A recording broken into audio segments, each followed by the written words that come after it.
اللہ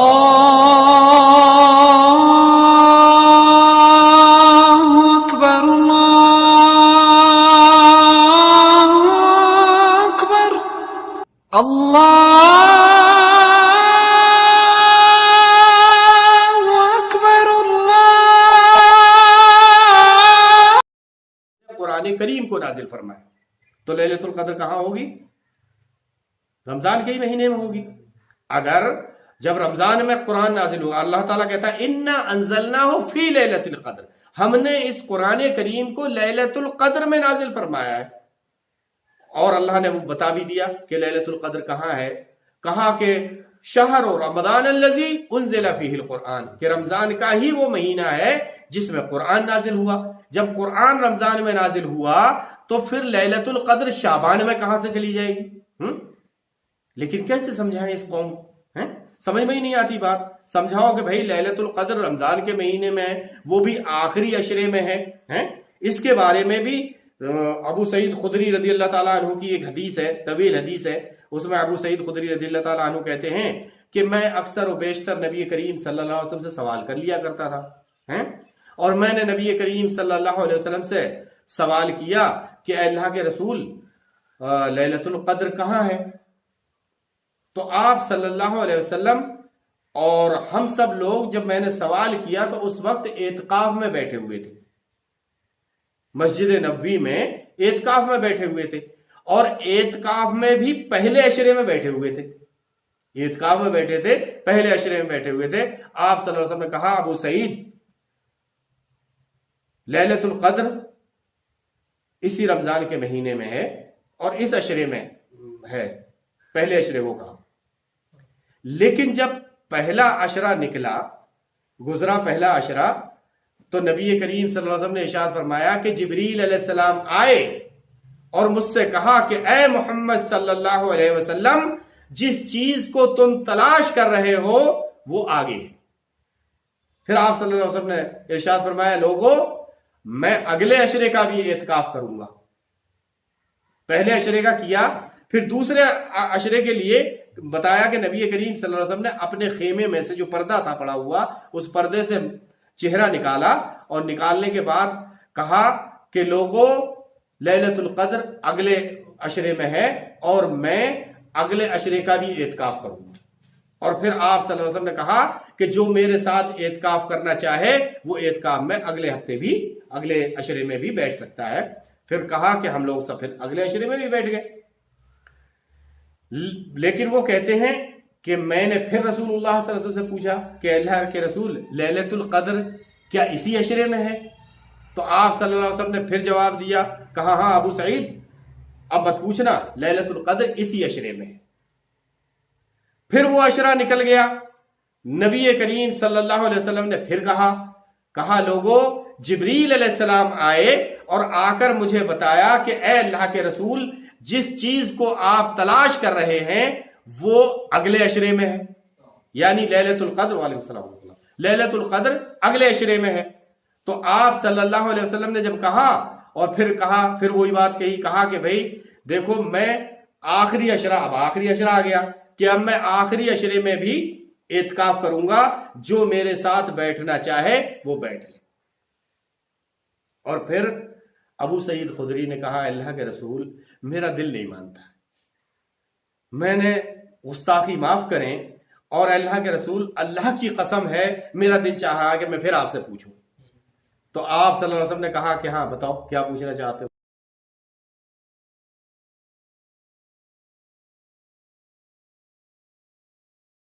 تو انہوں نے کہا، ابو سعید خدری رضی اللہ تعالیٰ عنہ نے کہا اے اللہ کے رسول لیلۃ القدر کس رات میں ہے؟ تو آپ صلی اللہ علیہ وسلم نے ارشاد فرمایا کہ اریت لیلۃ القدر، کہ مجھے لیلۃ القدر دکھائی گئی، فإنی نسیتها او انسیتها، میں یا تو بھول گیا یا مجھے بھلا دیا گیا۔ اور کہا تحروا لیلۃ القدر فی البتر من العشر الاواخر، تم لیلۃ القدر کو آخری عشرے کی تاک راتوں میں تلاش کرنا۔ تاک راتیں کیا ہوتی ہیں سمجھتے ہیں؟ 21ویں رات، 23ویں، 25ویں، 27ویں اور 29ویں، یہ تاک راتیں ہیں۔ ایک حدیث میں آتا ہے کہ نبی کریم صلی اللہ علیہ وسلم سے پوچھا گیا کہ اللہ کے رسول لیلۃ القدر کی نشانی کیا ہے؟ تو آپ صلی اللہ علیہ وسلم، اور حدیث میں آتا ہے کہ یہ 21ویں رات تھی، 21ویں رات تھی۔ آپ صلی اللہ علیہ وسلم نے کہا کہ لیلۃ القدر کی نشانی یہ ہے کہ تم دیکھو گے کہ میری پیشانی پر مٹی لگی ہوگی۔ اور صحابی کہتے ہیں کہ وہی رات تھی 21ویں، اور ہم نے پوچھا نبی کریم صلی اللہ علیہ وسلم سے، اور پھر فجر کی نماز پڑھی۔ جب فجر کی نماز پڑھی تو ہم نے دیکھا کہ آسمان بالکل صاف تھا، کہیں بادل نہیں تھا، اور جب ہم لوگ نماز کے لیے کھڑے ہوئے بارش ہونے لگی، اور بارش ہوئی۔ ہم نے دیکھا کہ نبی کریم صلی اللہ علیہ وسلم جب نماز پڑھا کر فارغ ہوئے اور ہماری طرف پلٹ کر دیکھا تو ہم نے دیکھا کہ آپ صلی اللہ علیہ وسلم کی پیشانی پر مٹی لگی ہوئی تھی۔ تو ہم کو وہی بات دھیان آئی جو نبی کریم صلی اللہ علیہ وسلم نے بتایا، لیکن تب تک لیلۃ القدر نکل چکی تھی کیونکہ فجر کی نماز تھی۔ تو کیونکہ پہلے جو ہے کھجور کی چھت تھی، کھجور جو ہے اس کی چھال کی اور اس کے پتوں کی چھت تھی، تو پانی اوپر سے برستا تو نیچے گرتا تھا، تو کیچڑ ہو جاتی تھی اس میں مسجد نبوی میں، اور وہ مٹی کا داغ نبی کریم صلی اللہ علیہ وسلم کے چہرے پر لگا۔ تو اس سے نبی کریم صلی اللہ علیہ وسلم کو جو ہے یہ احساس ہوا کہ جو مٹی لگی، لوگوں نے بتایا تو احساس ہوا کہ آج ہی لیلۃ القدر تھی کیونکہ میرے چہرے پر مٹی لگی۔ بہرحال لیلۃ القدر کی جو فضیلت ہے، ایک تو اس لیے ہے کہ اس کی ایک رات کی عبادت 1000 مہینے کی عبادت سے زیادہ افضل ہے۔ ایک تو یہ فضیلت ہے، یہ تقریباً 83-84 سال ہوتے ہیں تقریباً، یعنی ایک رات کی عبادت میں ہم کو اجر کتنا مل جائے گا؟ تقریباً 83 سال کے برابر اجر مل جائے گا۔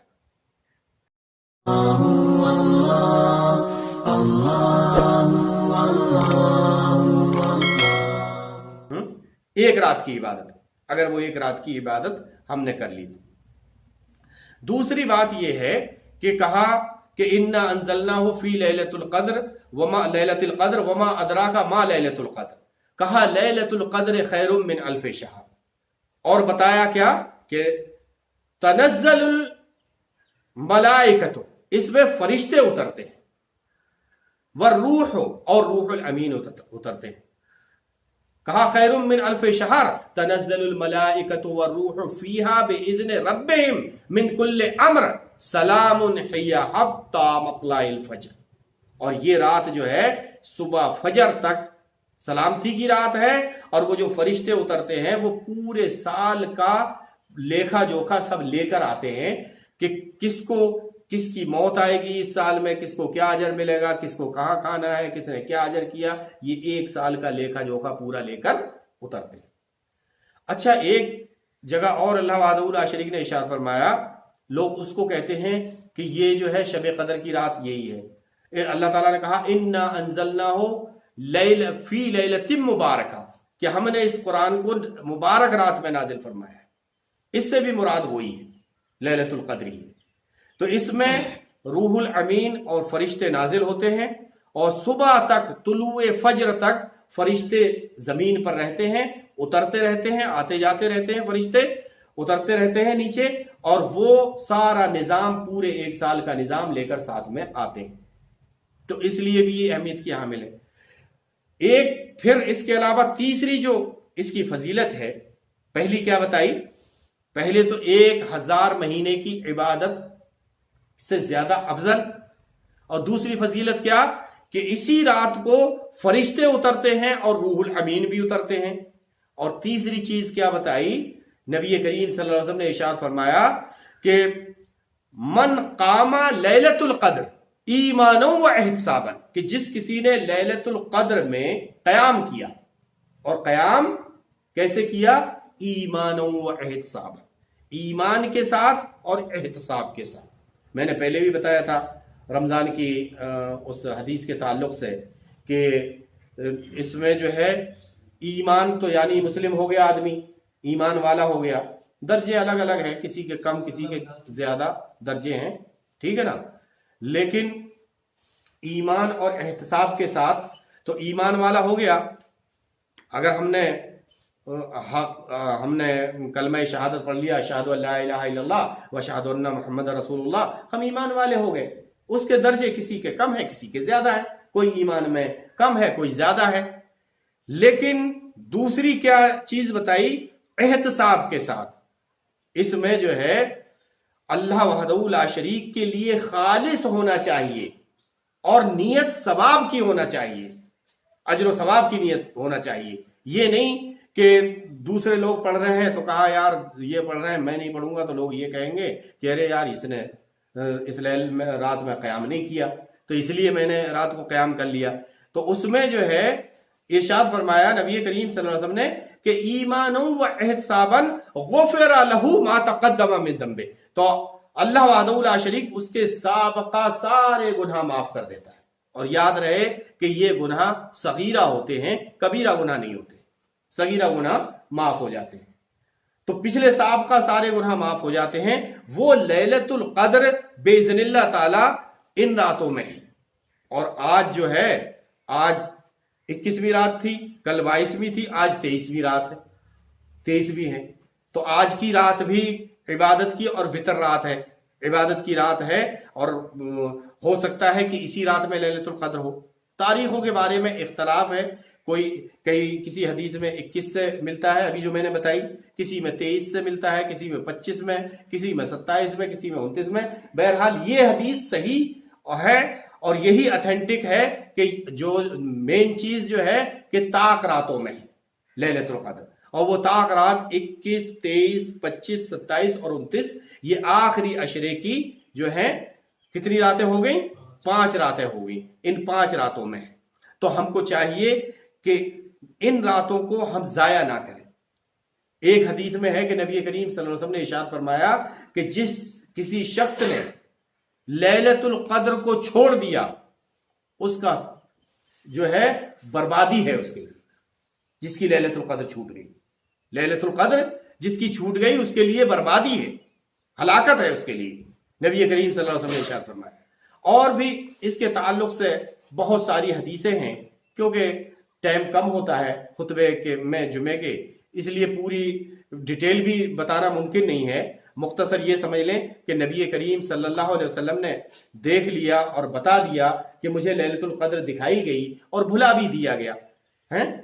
اس سے بہت ساری باتیں آتی ہیں۔ ایک تو اس سے یہ پتہ چلتا ہے کہ جو ہمارے کچھ مسلم بھائیوں کا یہ عقیدہ ہوتا ہے کہ نبی کریم صلی اللہ علیہ وسلم عالم الغیب ہیں، اس عقیدے کی بھی نفی اس سے ہوتی۔